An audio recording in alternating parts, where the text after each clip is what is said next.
Hello friends, સ્વાગત છે તમારું ચેનલમાં। તો આજે આપણે બનાવીશું લગ્ન પ્રસંગમાં બને તેવું વાલનું શાક। તો વાલનું શાક બનાવવા માટે મેં આ રીતના મોટી સાઇઝના વાલને 7 થી 8 કલાક માટે પલાળી લીધા હતા।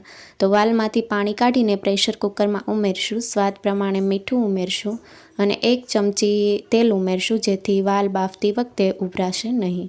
તો હવે આપણે પાણી ઉમેરવાનું છે। તો પાણી મેં 3 કપ ઉમેર્યું છે। તમે વાલની ઉપર સુધી પાણી ઉમેરવાનું અને મીડિયમ ગેસની ફ્લેમ ઉપર 3 થી 4 વિસલ કરી લઈશું। વાલ બફાય છે ત્યાં સુધી આપણે શાકમાં ઉમેરવાનું આમલી અને ગોળનું પાણી તૈયાર કરી લઈશું। તો આ રીતે મેં 2 ચમચી આમલી અને 2 ચમચી ગોળ ઉમેર્યો છે અને અડધો કપ પાણી ઉમેરીને આમલી સોફ્ટ થાય ત્યાં સુધી કૂક કરી લઈશું।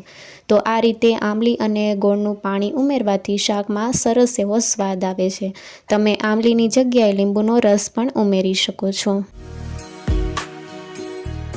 તો 4 થી 5 મિનિટ જેવું થઈ ગયું છે અને આમલી એકદમ સોફ્ટ થઈ ગઈ છે। તો હવે આપણે આ મિશ્રણને ઠંડુ થવા દઈશું।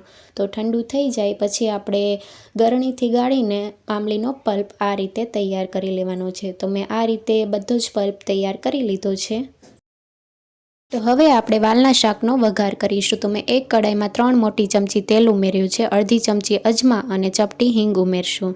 તો અજમા ઉમેરવાથી વાલનું શાક ખાવામાં હેવી નથી થતું। અને હવે આપણે 1 ચમચી આખું જીરું, 1 સૂકું લાલ મરચું અને 1 તમાલપત્ર।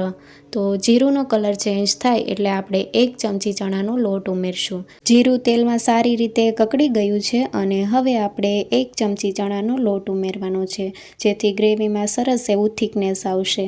જો તમારે ચણાનો લોટ ન ઉમેરવો હોય તો તમે સિંગ અને તલનો ભૂકો પણ ઉમેરી શકો છો। ચણાના લોટને તેલમાં સારી રીતે શેકી લીધો છે। તો હવે આપણે ડ્રાય લસણની ચટણી ઉમેરશું। તો લસણને ખાંડીને તેમાં લાલ મરચું પાવડર મિક્સ કરીને આ રીતે ચટણી તૈયાર કરી છે। તો ચટણી પણ આપણે સારી રીતે સાતળી લીધી છે। હવે આપણે મસાલા મિક્સ કરીશું। તો મસાલા આપણે આ રીતે વાટકીમાં પાણી થોડું ઉમેરશું, અડધા કપ જેટલું। હવે આપણે તેમાં લાલ મરચું પાવડર, તો મેં કાશ્મીરી લાલ મરચું પાવડર લીધું છે, અડધી ચમચી હળદર પાવડર, 1 ચમચી ધાણા જીરું પાવડર અને 1 ચમચી આમચૂર પાવડર। તો મસાલાને પાણીમાં મિક્સ કરીને સરસ એવું ઘોળ તૈયાર કરી લઈશું। આ રીતનું ઘોળ તૈયાર કરી લીધું છે અને હવે આપણે ઉમેરશું। તો આ રીતે ઘોળ તૈયાર કરીને ઉમેરવાથી વાલના શાકમાં સરસ એવો કલર આવશે। તો તેલ છૂટું પડે ત્યાં સુધી મીડિયમ ગેસની ફ્લેમ ઉપર સાતળી લઈશું।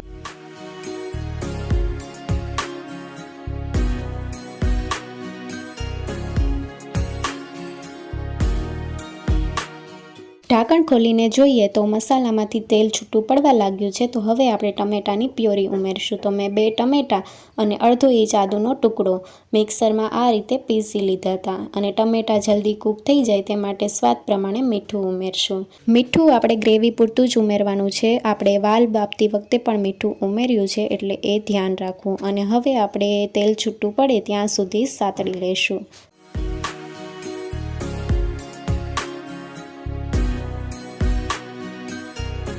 તો ઢાંકણ ઢાંકીને કૂક કરી લઈએ। ત્યાં સુધીમાં આપણે જોઈ લઈએ તો વાલ પણ બફાઈ ગયા છે। આ રીતે હાથેથી મેશ કરીએ તો મેશ થઈ જાય છે। તો ઢાંકણ ખોલીને જોઈએ તો ગ્રેવીમાંથી તેલ છૂટું પડવા લાગ્યું છે। તો હવે આપણે વાલ ઉમેરશું। વાલ આપણે પાણી સહિત ઉમેરવાના છે અને એક ઉકાળો આવે ત્યાં સુધી કૂક કરી લઈશું।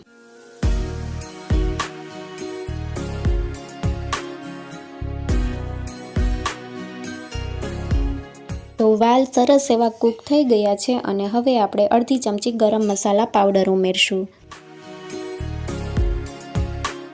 વાલનું શાક સરસ એવું ઉકળી ગયું છે અને હવે વાલના શાકનો સ્વાદ 100 ગણો વધારે તેવું ગોળ અને આમલીનું પાણી ઉમેરશું। તો આ રીતે ગોળ અને આમલીનું પાણી ઉમેરીને 1 મિનિટ માટે કૂક કરી લઈશું।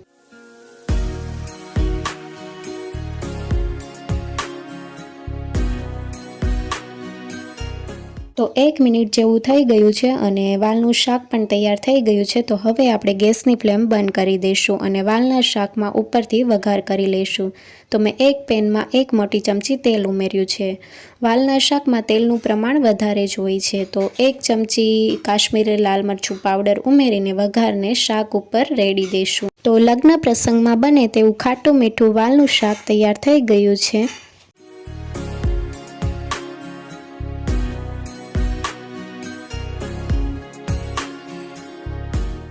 વાલના શાકને આપણે કોથમીરના પાન ઉમેરીને સર્વ કરીશું. નવી રેસીપી જોવા માટે ચેનલને લાઇક, શેર અને સબસ્ક્રાઇબ કરો. Thank you for watching.